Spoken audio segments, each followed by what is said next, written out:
English का paper देखकर अगर आपका पहला रिएक्शन ये होता है, मैम समझ तो आता है पर लिखते वक्त मार्क्स नहीं पूरे आते, then be careful. This video is specially meant for you. Why?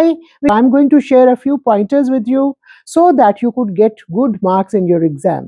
So आज हम बात करेंगे इंग्लिश फाइनल एग्जाम अटेम्प्ट करने के स्मार्ट तरीके पर, ताकि आप जो जानते हो वो एग्जामिनर को क्लियरली लिख कर दिखा भी सको और समझा भी सको। सो मार्क्स सिर्फ इंग्लिश आने से नहीं मिलते बेटा, मार्क्स मिलते हैं इंग्लिश को सही तरीके से प्रेजेंट करने से। सो आज मैं आपको 7 गोल्डन रूल्स बताऊंगी, जो अगर आपने फॉलो कर लिए तो सेम प्रेपरेशन से बेटर मार्क्स पक्के हैं, ये बात नोट कर लीजिए। So let us start. Point number 1, read the question properly. अब आपको लगेगा इसमें क्या खास बात है, नहीं बच्चे, एग्जाम हॉल में सबसे बड़ी मिस्टेक होती ही ये है कि क्वेश्चन आधा पढ़ा और बच्चा जल्दी जल्दी आंसर लिखने लग गया। Always always always read the question carefully. पहले 10 मिनट सिर्फ क्वेश्चन पेपर को पढ़ने में ही लगाओ, ये मेरा पर्सनल एक्सपीरियंस है जो मैं आपके साथ शेयर कर रही हूँ। Point number 2, always underline the important की points in the question paper. Keywords जो भी हैं, इंस्ट्रक्शंस जैसे एक्सप्लेन है, जस्टिफाई है, डिस्क्राइब है, इन सारे वर्ड्स के अलग अलग मीनिंग है।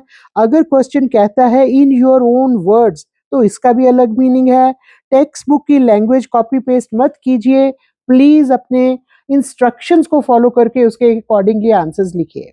Point next, plan before you right. कोई भी क्वेश्चन लिखना है, डायरेक्ट लिखना शुरू मत कीजिए, माइंड में हमेशा सोचिए इंट्रोडक्शन क्या होगा, 2-3 पॉइंट्स उसमें कौन से लिखने चाहिए, और फिर एंड में कंक्लूजन में क्या लाइन लिखूं। ये 2 मिनट का प्लानिंग आपको 5-6 एक्स्ट्रा मार्क्स दिलवा सकता है अगर आपने प्लान प्रॉपरली किया। So next point, presentation matters. Handwriting certainly creates an impact.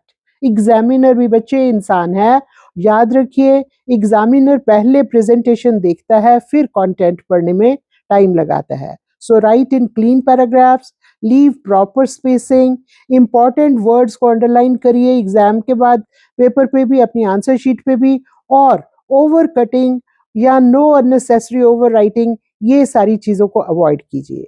NEET hand writing means positive first impression, और उसी से मार्क्स में बहुत बड़ा जंप आता है। Next point, grammar plus vocabulary, that is the balance of language.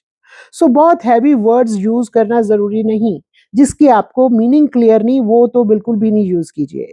जो वर्ड्स आपको आपके कॉमन वोकैबुलरी के हैं, सिंपल करेक्ट इंग्लिश, और वही आपको आपके एक्सप्लेनेशन में हेल्प करेंगे, बजाय इसके डिफिकल्ट या रॉन्ग इंग्लिश लिखो।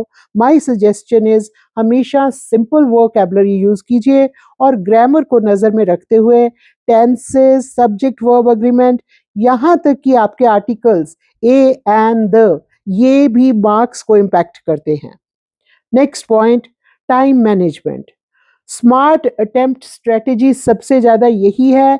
इंग्लिश पेपर में टाइम का प्रेशर होता है, इसलिए प्लीज़ प्लीज़ प्लीज़ हमेशा टाइम को मैनेज कीजिए। इजी क्वेश्चंस फर्स्ट करो, राइटिंग सेक्शन के लिए लास्ट का वेट मत कीजिए, स्टार्ट कर दीजिए लिखना। लास्ट जो 5-7 मिनट्स हैं वो स्पेलिंग चेक के लिए, या अपने ग्रामर वगैरह या ग्रामर की मिस्टेक्स को चेक करने के लिए, मिसिंग वर्ड्स को चेक करने के लिए इसमें ज़रूर लगाइए। कभी भी पेपर हाफ अटेम्प्ट छोड़कर मत आइए। गोल्डन टिप है ये, अगर आप आंसर लिखते वक्त सोच रहे हो एग्जामिनर को क्या ये बात समझ आएगी, तो ये समझ लीजिए कि आपका दिमाग आपको ऑलरेडी विसल कर रहा है। बी केयरफुल, इंग्लिश एग्जाम डरने का नहीं, डिस्प्ले करने का पेपर है। अपनी लैंग्वेज एक्सपर्टीज को उसमें कैसे आप एक्सप्लेन करोगे, वो कॉन्फिडेंट तरीके से हमेशा इन पॉइंट्स को याद में रखते हुए कीजिए। और लास्ट वाला इम्पॉर्टेंट पॉइंट, जो कि मैं हमेशा कहती हूँ एक गेम चेंजर है, रिवाइज रिवाइज रिवाइज। अपना टाइम मैनेजमेंट इस हिसाब से कीजिए कि आपके हाथ में एंड में 7 to 8 मिनट्स पक्के बचने चाहिए, ताकि आप उसको लास्ट मिनट में रिवाइज करके, चेक करके अपने आप को खुद मार्क्स के अकॉर्डिंगली देख सको कि कोई चीज़ ओवरलुक तो नहीं होगी। इस तरह आप अपने मार्क्स को बेहतर कर सकते हो। All the best for your examination.